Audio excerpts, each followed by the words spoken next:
Start करते हैं। Movie start होती है और हमारी मेन कैरेक्टर इसाबेला ये एक बीच पर सनबाथ ले रही है। उसका अभी अभी एक बॉयफ्रेंड बना हुआ है। उसे ढूंढते ढूंढते वो उसके घर तक आया था। इसाबेला कहाँ है ये किसी को भी पता नहीं था। उसे ढूंढते हुए उसका ब्रदर विक्टर ये सी शोर तक आया। उसे बताता है कि उसका बॉयफ्रेंड आया हुआ था। इसाबेला बोलती है कि मदर को ये सब बात नहीं पता चलनी चाहिए। उसकी मदर उसे बहुत सारे क्वेश्चंस पूछेगी और उसे अच्छा नहीं लगता। और एक प्रॉब्लम ये भी है कि इसाबेला फ्रेंच है और उसका बॉयफ्रेंड जर्मन। ये बात जब किसी को पता चलती है तो क्रिंजी मोमेंट हो जाता है, तो इसलिए छुपा कर रखना चाहती है। इसाबेला चाहती थी कि मदर को पता ना चले, पर मदर को पता चल चुका है। मदर इसाबेला को कहती है कि एक रात वो हमारी फैमिली के साथ डिनर कर सकता है। इसाबेला कहती है कि वो इतना स्मार्ट नहीं है, मैं उसे कहीं भी इनवाइट नहीं करना चाहती। इसाबेला का बॉयफ्रेंड बीच पर था तो वो भी वहां पहुंच गई। बॉयफ्रेंड का नाम फिलिक्स है। फिलिक्स इसाबेला के पास आता है। रात में एक पार्टी होने वाली है तो उसमें उसे इनवाइट करता है। वो पार्टी में तो जाना चाहती है, पर अगर सबके सामने गई तो प्रॉब्लम आ सकता है। उसका ब्रदर उसकी फैमिली को डिस्ट्रैक्ट करता है और इसाबेला पीछे के दरवाजे से निकल जाती है। इसके बाद हम देखते हैं कि इसाबेला और फिलिक्स ये दोनों बीच पर वॉक करते हैं, आइसक्रीम खाते हैं, बीच की सैंड पर हैंग आउट करते हैं। ये दोनों फिर यही इंटीमेट हो जाते हैं। इसाबेला का यह फर्स्ट टाइम था। रात में फिलिक्स इसाबेला को घर तक छोड़ने के लिए आता है। इसाबेला का ब्रदर वरीड था तो इसाबेला के रूम में ही सो रहा था। उसे एक्चुअली पता था कि आज इसाबेला क्या करने वाली है। ये ब्रदर सिस्टर एक दूसरे के साथ ट्रांसपेरेंट है। विक्टर इसाबेला से पूछता है कि वो कैसी है, पर इसाबेला उसे वहां से निकल जाने के लिए कहती है। उसके लिए ये जरा अजीब एक्सपीरियंस था। एक दो दिन में इसाबेला का 17th बर्थडे आता है। यह सेलिब्रेशन के लिए उसने फिलिक्स को नहीं बुलाया। यह समर चल रहा था। अपने फादर से मिलने के लिए यहाँ वो आई हुई थी। एक्चुअल में उसकी मदर और फादर का डिवोर्स हो चुका है, तो हर समर वो अपने फादर से मिलने के लिए यहाँ आती रहती है। उसे पता था कि उसकी और फिलिक्स की रिलेशनशिप ज्यादा आगे नहीं जा सकती। वैसे भी उसे सिर्फ वो यूज ही कर रही थी।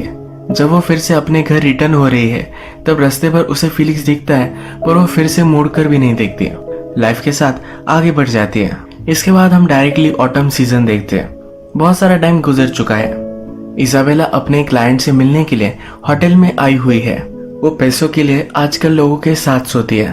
आज का उसका क्लाइंट एक बहुत ही बूढ़ा आदमी है। वो जब इसाबेला को देखता है तो कहता है कि तुम्हारी एज तो तुमने बहुत ही ज्यादा बताई थी। उसे वो अंडर एज लगती है।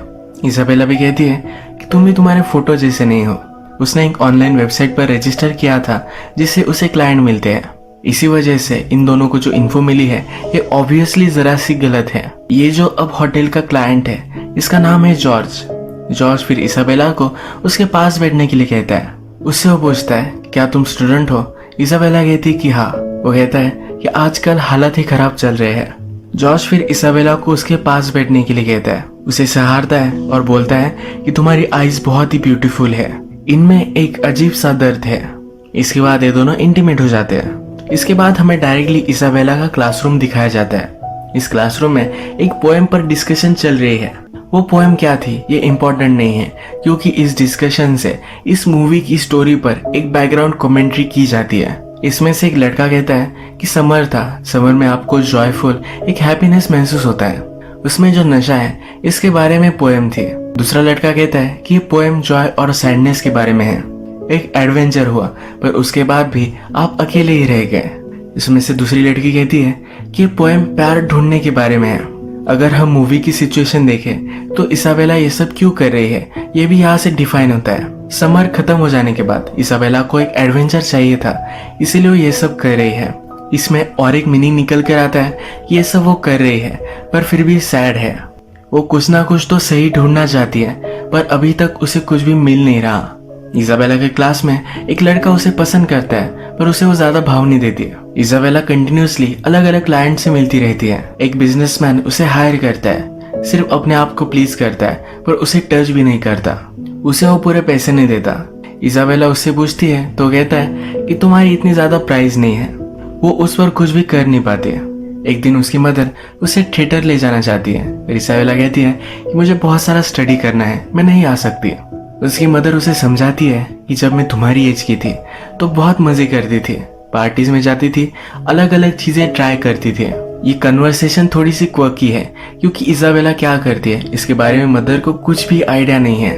जब वे थिएटर पहुंचते हैं वहां पर इजाबेला को उसका क्लाइंट जॉर्ज दिखता है। वो एक दूसरी लड़की के साथ वहां आया हुआ है। इंटरवल में इजाबेला उसके सामने जाकर उसे डर्टी लुक देती है। यहाँ पर इजाबेला नोटिस करती है कि उसकी मदर उनके फैमिली फ्रेंड के साथ फ्लर्टिशियसली बात कर रही है। उसे लगता है कि उसकी मदर का अफेयर चल रहा है। ऑलरेडी इजाबेला को उसके स्टेप फादर और मदर के साथ रहना पड़ता है। थोड़ी देर में इजाबेला को जॉर्ज का मैसेज आ जाता है। इसके बाद ये रेगुलरली मिलने लग जाते हैं। एक दिन वो जॉर्ज से पूछती है कि थिएटर में तुम्हारे साथ वो लड़की कौन थी। जॉर्ज कहता है कि वो मेरी डॉटर थी। बहुत सालों तक हमने एक दूसरे से बात नहीं की थी। अब मैं हम दोनों में रिलेशनशिप सुधारना चाहता हूँ, इसलिए मैं उससे मिलता रहता हूँ। इजाबेला उससे पूछती है क्या तुम अच्छे हस्बैंड हो। कहता है कि मैं ट्राई करता हूँ। जॉर्ज इजाबेला से भी उसके बारे में पूछना चाहता है पर वो कुछ भी बताती नहीं। इस बार जब वो इंटीमेट हो रहे थे तो अचानक से हार्ट अटैक की वजह से जॉर्ज की डेथ हो जाती है। इजाबेला बहुत डरती है, उसे बचाने की कोशिश करती है पर कर नहीं पाती। वो जल्दी से वहां से भागने की कोशिश कर रही थी पर बाथरूम में वो गिर गए। उसके सर पर थोड़ी सी चोट आती है। यही बाथरूम में जॉर्ज कुछ परफॉर्मेंस की गोलियां लेता था, ये भी उसे मिलती है। इन्हीं गोलियों की वजह से उसे हार्ट अटैक आ गया। पुलिस को पता चलने के बाद इन्वेस्टिगेशन होती है। डायरेक्टली इजाबेला की मदर सिल्विया के पास पुलिस आते हैं। इजाबेला क्या करती है इसके बारे में सब कुछ बताते हैं। जो इंसिडेंट हुआ था इसके बारे में भी मदर को पता चलता है। मदर पहले तो बिलीव नहीं कर पाती, उसे लगता है कि इजाबेला ये सब नहीं कर सकती। जब पुलिस उसे सब सबूत दिखाते हैं, इजाबेला जिस होटल में जाती थी वहां के सीसीटीवी कैमरे से निकाले हुए इमेज जब वो देखती है तब उसे शॉक लगता है। पुलिस उसे कहते हैं कि इजाबेला 17 साल की है, इसी वजह से उसे कुछ भी सजा वगैरह नहीं होगी। लीगली तो उसे विक्टिम ही माना जाएगा। और भी इन्वेस्टिगेशन के लिए सिल्विया के साथ वो घर पर आते हैं। इजाबेला का लैपटॉप वगैरह देखते हैं। वहां पर उन्हें इजाबेला इंटरनेट से क्लाइंट ढूंढती थी ये सब पता चल जाता है। इजाबेला ने सब कुछ पैसे सेव करके रखे थे, ये सब पैसे भी उन्हें मिल जाते हैं। जब इजाबेला घर पर आती है तो उसकी मदर उसे बहुत मारती है। उसे पूछती है तुमने किया क्यों। इजाबेला उसे कुछ भी नहीं बताती है। मदर अब इजाबेला को लेकर बहुत ही वरीड है। उसका हस्बैंड उसे समझाता है कि इजाबेला बहुत ही ब्यूटीफुल है, उसे ऑफर मिली होगी, शायद वो रिफ्यूज नहीं कर पाए। अब नेक्स्ट सीन में इजाबेला पुलिस को स्टेटमेंट दे रही है। एक्चुअल में को एक आदमी ने अप्रोच किया था। उसने उसके साथ सोने के लिए इजाबेला को एक डील दी। अपना नंबर देकर वहां से वो चला गया। इजाबेला कहती है कि मैंने सोचा और मुझे लगा कि मुझे ट्राई करना चाहिए। जब वो उस आदमी के साथ थी तो उसे कुछ फील नहीं हुआ। जब पहली बार वो अपने फर्स्ट बॉयफ्रेंड के साथ थी तभी भी उसे कुछ भी फील नहीं हुआ था। वो कहती है कि फर्स्ट टाइम ये सब करना मुझे अच्छा नहीं लगा पर बाद में मुझे फिर से करना चाहिए ऐसा लग रहा था। उसने फिर एक सेकंड फोन ले लिया। उसी से वो क्लाइंट से बात करती थी। लेडी ऑफिसर उससे पूछती है क्या तुम कंटिन्यू करने वाली हो। इजाबेला कहती है कि मुझे पता नहीं है। ऑफिसर उसे समझाती है कि ये बहुत ही डेंजरस था, तुम्हारे साथ कुछ भी हो सकता था। इजाबेला ने जो भी सब पैसे कमाए थे ये सब अब उसकी मदर रखने वाली है। डिनर टेबल पर डिस्कशन होती है कि उस मनी के साथ क्या किया जाए। तो मदर कहती है कि हम इसे डोनेट कर देंगे। इस बात को लेकर इजाबेला बहुत ही अपसेट है। मदर इजाबेला को थेरेपिस्ट के पास लेकर आती है। मदर कहती है इसे पैसों की कोई भी जरूरत नहीं थी, इसे पॉकेट मनी देती हो, इसे जो भी चाहिए ये वो बाय कर सकती है।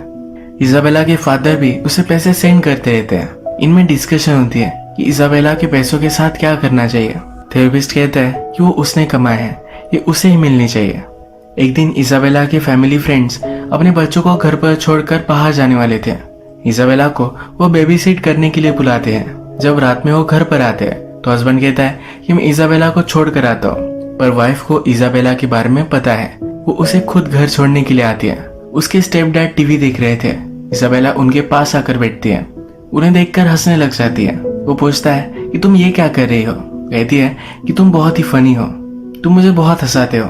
स्टेप डैड उसे समझाने की कोशिश करते हैं। कहते हैं कि मुझे पता है कि तुम एक टीनेजर हो, तुम कुछ एक्सपेरिमेंट करना चाहती थी।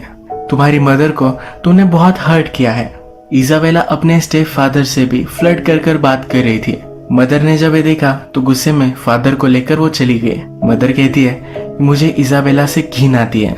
नेक्स्ट सीन में हम देखते हैं कि इजाबेला अपने थेरेपिस्ट के पास आई हुई है। थेरेपिस्ट उससे पूछता है कि उस आदमी के मर जाने के बाद तुमने स्टॉप क्यों कर दिया। वो कहती है कि मैं जॉर्ज से बहुत बार मिली थी, थेरेपिस्ट पूछता है कि क्यों। वो कहती है कि वो बहुत ही स्वीट था, उसे वो अच्छा लगने लग गया था, उसे मुझसे ज्यादा कुछ चाहिए नहीं था, वो हमेशा मुझे सहलाता रहता था। जिस दिन उसकी डेथ हुई उस दिन वो पहली बार ही इंटीमेट हुए थे। इजाबेला फिर कहती है कि मुझे बहुत ही गलत लगा, पहली बार मैं जो काम कर रही हूँ एक करते हुए मुझे डर्टी लगा। इसके बाद वो कंटिन्यू करना नहीं चाहती थी। इसके बाद नेक्स्ट सीन में हम देखते हैं इजाबेला की फ्रेंड का ब्रेकअप हो चुका है। वो उसे चीयर अप करने के लिए वो रात में पार्टी में जाने वाले हैं। इस पार्टी में उसे अच्छा नहीं लगता, वो जरा साइलेंस के लिए बाहर आ जाती है। उसका क्लासमेट एलेक्स उसे मिलता है। एलेक्स वही क्लासमेट है जो उसे पसंद करता है। वो फिर डायरेक्टली उससे पूछ लेता है, क्या मैं तुम्हें किस कर सकता हूँ। वो थोड़ी सोच कर उसे हाँ कह देती है। ये दोनों फिर पार्टी में आकर डांस करते हैं। रात भर बातें करते करते सिटी में घूमते हैं। पेरिस का famous bridge the Lovelock bridge, इसको भी विजिट करते हैं। इनकी डेट बहुत ही ब्यूटीफुल थी। इसके बाद मूवी में स्प्रिंग आता है और एक सीजन बदल चुका है। एलेक्स और इसाबेला अब रिलेशनशिप में है। जैसे हमें पता है कि टाइम गुजर चुका है और इसाबेला अब एलेक्स के साथ नहीं रहना चाहती। उससे कहती है कि मैं तुम्हारे प्यार में नहीं हूँ। उससे ब्रेकअप कर लेती है। जिस एक्साइटमेंट के लिए वो लोगों से मिलती थी उसकी लाइफ से मिसिंग है। उसके पास अभी भी उसका दूसरा मोबाइल है। इसे वो ऑन कर देखती है तो उसके प्रीवियस क्लाइंट से बहुत सारे मैसेजेस उसे आए हुए हैं। एक मैसेज जॉर्ज की वाइफ की तरफ से है, उससे मिलना चाहती है। जहाँ पर जॉर्ज और इसाबेला मिलते थे वहीं पर ये मिलते हैं। जॉर्ज की वाइफ कहती है कि जिस लड़की से मेरा हस्बैंड मिलता था एक बार मुझे उसे देखना था। इसाबेला उसे सॉरी कहती है। वाइफ कहती है कि तुम्हारी इसमें कोई भी गलती नहीं है, वो पहले ही बीमार था। तुम्हारी जैसी इतनी ब्यूटीफुल लड़की से प्यार करते करते वो मर गया, इससे अच्छी डेथ क्या हो सकती है। वो कहती है कि तुम बहुत ही ब्यूटीफुल हो, तुम में एक दर्द है। यही चीज थी जो जॉर्ज भी इसाबेला को कहता था। जॉर्ज की वाइफ कहती है कि मैं भी जब यंग थी तो तुम्हारी जैसे ही दिखती थी। अगर हम इसे फिर से एनालाइज करें तो जॉर्ज अपनी यंग वाइफ को याद करता था। इसाबेला के साथ पहले कभी भी वो इंटीमेट नहीं हुआ था, उसे सिर्फ वो सहलाता रहता था, उसे देखता रहता था। जब वो उसके साथ पहली बार इंटीमेट हुआ तभी उसकी डेथ हो गई। इसाबेला जो करती है ये जॉर्ज की वाइफ को इंटिमिडेटिंग लगता है। इसके बाद वो इसाबेला को जॉर्ज की जहाँ डेथ हुई थी वहां पर लेकर आती है। वो कहती है कि एक बार मुझे रूम देखना था। इसाबेला भी यही चाहती थी। उसके पास आकर उसे लेटने के लिए कहती है। जिस तरह से जॉर्ज इसाबेला को सहलाता था उसी तरह से वाइफ भी इसाबेला को सहलाकर उसे सुला देती है। इसाबेला जब उठी तो जॉर्ज की वाइफ वहां से चली गई थी। यही मूवी एंड हो जाती है। आपको लग सकता है कि बहुत ही अब्रप्ट एंडिंग है, पर ऐसा नहीं है। अगर हम देखें तो इसाबेला और जॉर्ज की वाइफ ये दोनों क्लोजर चाहती थी। जॉर्ज की वाइफ देखना चाहती थी कि वो कौन थी जिसके पास जॉर्ज जाया करता था। जब उसने इसाबेला को देखा तब उसे उसका रीजन पता चल गया। शायद जॉर्ज और उसकी वाइफ की रिलेशनशिप जैसे पहले थी वैसी नहीं रही। वो अपनी वाइफ को मिस करता था। इसाबेला में भी उसे अपनी वाइफ ही दिखी। जॉर्ज की तरह इसाबेला को सहलाकर वो अब इस सिचुएशन से मूव ऑन कर गई। इसाबेला के एंडिंग के बारे में हम बात करें, जॉर्ज के मर जाने के बाद वो भी डिस्टर्ब हो चुकी थी। उसके बाद उसकी रिलेशनशिप हुई है पर सही से क्लोजर नहीं मिला था। जॉर्ज की वाइफ से मिलने के बाद उसे भी शायद क्लोजर मिल चुका है। इसाबेला के बारे में आपको बहुत सारी चीजें गलत लग सकती है और वो थी गलत। एक फैक्ट ये भी है कि वो एक टीनेजर थी। इस एज में हर कोई अपने आप को ढूंढने की कोशिश करता है, सबका प्रोसेस अलग है। उसका भी इसी तरीके से एक गलत अजीब सा अप्रोच था। इसी तरह से मूवी एंड होती है और आज का वीडियो हम यही खत्म करते हैं। अगर आपको वीडियो अच्छा लगा तो प्लीज इस वीडियो को लाइक कर दीजिएगा। बहुत सारी मूवीज लेकर आते रहता हूँ तो प्लीज इस चैनल को सब्सक्राइब कर दीजिए और बेल नोटिफिकेशन आइकॉन दबाना मत भूलिए। हम फिर से मिलेंगे और एक नई मूवी के साथ। तब तक के लिए थैंक यू और आप अपने आप का ख्याल रखिए।